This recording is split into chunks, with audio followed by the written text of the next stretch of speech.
name is Brian Miller, and I was actually at that time the associate athletic director, and I was the head men's basketball coach. I would like to thank Coach Hare for asking me to come and introduce them.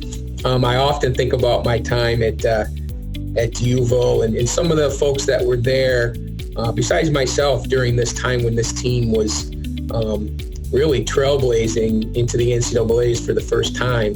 For this team, obviously we traveled together as you do now. So I would be, at every game, we would play after them, very close with the coaching staff, Mark Hare, Kerry Stevens, who was a former great player and a UVille Hall of Famer as well individually.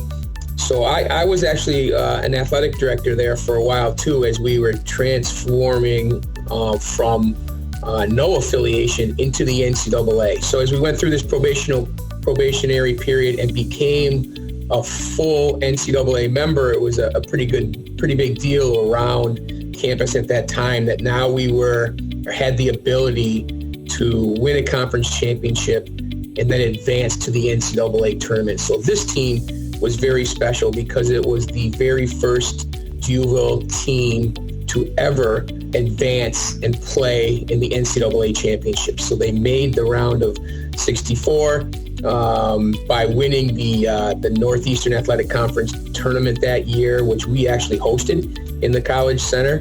So I do remember that final game against Keystone, that they won the championship that afternoon. So that was a very exciting time. Just their selection, when they had the selection show and you actually saw UVille's name pop up on the brackets there at NCAA.com, it was really kind of a special moment, I think, for the institution, for athletics at UVille. It's almost like, hey, we've made it. We've gone through this process. We're finally a Division III member. Now we're in the NCAA tournament. And again, this team being the first team to ever do that, I think makes it very special and very worthy to be included in the Hall of Fame.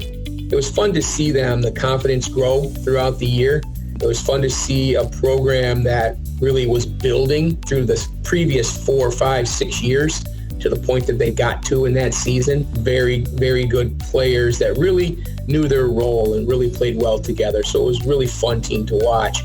They were also, I remember they were very good students, which was always great, especially as a administrator. You always like to brag to other areas of the campus that not only are our teams performing so well, but they're also great students. They were also very involved in campus in many other areas, not just basketball players. They were involved in many other aspects of campus at that time. So I think just the growth and development of these young women throughout their careers was something that I always enjoyed, kind of watching from a distance as well.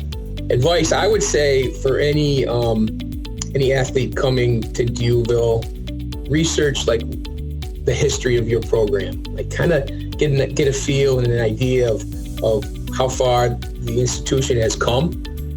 From when I was first there, we had no affiliation, to going through to become a Division III member, and now you're moved to Division II. I think just knowing the history of the program and really having some respect for those folks that came in before you to build what you're coming into, and then try to carry on and make things even bigger and better than they are or have been in the past.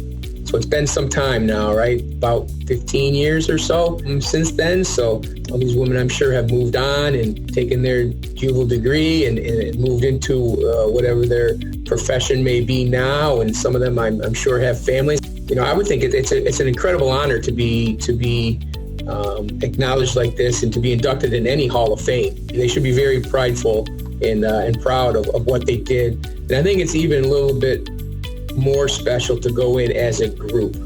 Whether you were out there the leading scorer and rebounder, or if you played very few minutes, we know as coaches you all contribute to the team in one way or another. So I think it's a special thing, and they should feel very accomplished and proud of what they did.